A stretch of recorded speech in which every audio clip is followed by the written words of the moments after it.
মুসলিম জনপদের কোন রাষ্ট্রীয় স্থাপনায় কোন মূর্তি অবশিষ্ট রাখা হয় নাই। এই মূর্তি ভেঙে গুড়িয়ে দিয়েছে 5ই আগস্টের বিপ্লবীরা। কাজেই এই বিপ্লবকে বুঝতে হলে 5ই আগস্টের মূর্তি বিরোধী গণজাগরণকে তোমাদের বুঝতে হবে। সংগ্রামী সাথী ও বন্ধুগণ, আমরা স্পষ্ট ভাষায় বলতে চাই, 15টি বছর একজন সেবাদাসীকে দিয়ে, একজন কৃতদাসীকে দিয়ে বাংলাদেশের ক্ষমতার মস্তককে দখল করে রেখেছিল একটি ভিনদেশী শক্তি। তারা বাংলাদেশের জনগণের বিপক্ষে অবস্থান নিয়েছিল। আন্তর্জাতিক প্রতিটি অঙ্গনে বাংলাদেশের মানুষ যেন তাদের ন্যায্য অধিকার থেকে বঞ্চিত হয়, এজন্য সেই দেশ বাংলাদেশের বিরুদ্ধে অব্যাহতভাবে তারা চক্রান্ত চালিয়ে গিয়েছে। 5ই আগস্ট শেখ হাসিনার পতনের মধ্য দিয়ে সেই ভিনদেশী রাষ্ট্রের বাংলাদেশী নীতি, বাংলাদেশ নীতি ব্যর্থ প্রমাণিত হয়েছে। এরপর তারা নতুন ভাবে ষড়যন্ত্র শুরু করেছে। তাদের কৃতদাসীকে তারা তুলে নিয়ে গিয়েছে, সেবাদাসীকে তাদের কোলে আশ্রয় দিয়েছে। আশ্রয় দিয়ে, প্রশ্রয় দিয়ে ফ্যাসিবাদের সকল দোসরদেরকে তারা সেখানে ডেকে নিয়ে বাংলাদেশ বিরোধী আরেকটি নতুন ষড়যন্ত্রের জাল তাকে সেখানে তারা বুনতে শুরু করেছে। সেই ষড়যন্ত্রের ধারাবাহিকতাই আমরা দেখেছি। ইসকনের আস্ফালন, বাংলাদেশের সাম্প্রদায়িকতার উস্কানি দিয়ে চট্টগ্রামের আদালতের, সরকারি আদালতের কর্মকর্তা শহীদ সাইফুল ইসলাম আলিফকে নির্মমভাবে জবাই করে হত্যা করা হয়েছে। এদেশের ধর্মপ্রাণ মুসলমানদেরকে উস্কানি দিয়ে সাম্প্রদায়িক সংঘাত তৈরি করবার চেষ্টা করা হয়েছে। এদেশের ইসলাম প্রিয় জনতা, এদেশের ইসলামী নেতৃবৃন্দ তৌহিদি জনতাকে শান্ত থাকার আহ্বান জানিয়েছেন। এদেশের মানুষ শান্ত থেকেছে, কিন্তু ইসকনের ষড়যন্ত্র বন্ধ হয় নাই।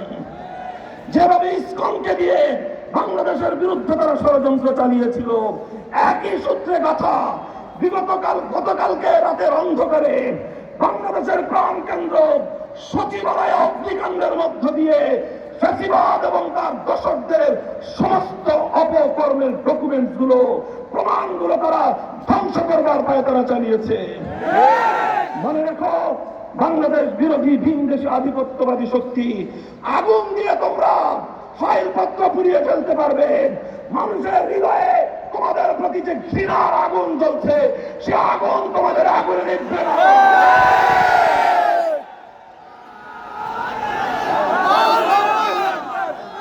সংগ্রামী সাথী ও বন্ধুগণ, একই সূত্রে গাথা বিগত 18ই ডিসেম্বর টঙ্গীর ইজতেমার মাঠে রাতের অন্ধকারে ঘুমন্ত তবলিগের সাথীদেরকে যারা হত্যা করেছে, তারা কোন তবলিগের সাথী নয়। তারা সেই ভিনদেশী ক্রীড়ক, বাংলাদেশ বিরোধী, ইসলাম বিরোধী চক্র। সুযোগে বাংলাদেশের মুসলমানদের মধ্যে রক্তক্ষয়ী সংঘাত বাঁধিয়ে দেওয়ার পায়ে তারা চালিয়েছে। এই সংঘাতের ষড়যন্ত্রকে আমাদের যে কোনো মূল্যে রুখে দাঁড়াতে হবে।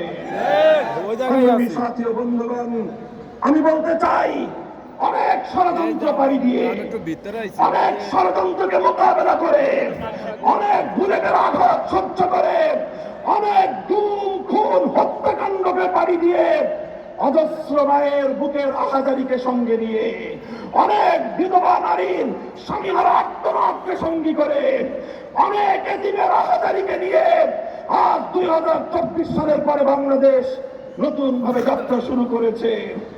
এই যাত্রাকে সফল করার জন্য এই বিগত সকল দোষ অন্যায়কারীদেরকে, সকল হত্যাকারীদেরকে যথাযথভাবে বিচারের মাধ্যমে দৃষ্টান্তমূলক শাস্তি নিশ্চিত করতে হবে। তাদেরকে তাদের বিচার নিশ্চিত হওয়ার আগ পর্যন্ত রাজনীতিতে তাদেরকে পুনর্বাসন করবার কোন পায় তারা সহ্য করা হবে না। আমরা বিরোধী দলীয় নেতৃবৃন্দকে বলতে চাই, আপনাদের রাজনৈতিক খেলা জমানোর জন্য, আপনাদের ইদাউল বিড়াল খেলা জমানোর জন্য, ফ্যাসিবাদকে রাজপথে নেমে আসবার জন্য যদি আপনারা স্পেস তৈরি করে দিতে চান, আপনাদের স্পেস দেশের মানুষ সংকীর্ণ করে দেবে। হুঁশিয়ারি উচ্চারণ করে দিয়ে বলতে চাই, বাংলার মানুষের রক্তে যাদের রাজ সঞ্চিত, সেই খুনিদেরকে বাংলাদেশের রাজনীতিতে পুনর্বাসন করবার যে কোনো ষড়যন্ত্র রক্তের করে দেবো ইনশাআল্লাহ। আমরা রক্ত দেব, আমরা প্রয়োজনে জীবন দেব, শাহাদাত বরণ করব। শহীদ আবু সাঈদ এবং মুক্তির মতো বাংলা ঘরে ঘরে আমার প্রমাণ শহীদদের জন্ম হবে। তবুও ফ্যাসিবাদকে বাংলা রাজনীতিতে পুনর্বাসিত হতে দেওয়া চলবে না। আমি অন্তর্বর্তীকালীন সরকারকে আজ ঐতিহাসিক কোন অনুষ্ঠান পরবর্তী সরকারের প্রতি প্রস্তাব জানাতে চাই। আপনাদের হাতে সীমিত সময়, এই সময়ের সর্বোচ্চ সতর্কতা করুন। রাজনীতি আপনাদের শত্রুদের চক্রান্ত সম্পর্কে আপনার আলোচনা হন এবং রাষ্ট্রীয় বিষয়ের প্রতিষ্ঠানগুলোকে বিগত সরকার ধ্বংস করে দিয়েছে সেই প্রতিষ্ঠানগুলোকে দ্রুত সংস্কার করুন। সংবিধানে প্রয়োজনীয় সংস্কার এবং অনেক সংস্কারের কথা বলা হয়েছে। আমরা একটি চূড়ান্ত সংস্কারের কথা বলি, সেই কথা হলেই 97% মুসলমানদের বাংলাদেশে কোরআন সুন্নাহ বিরোধী, ইসলামী শরিয়া বিরোধী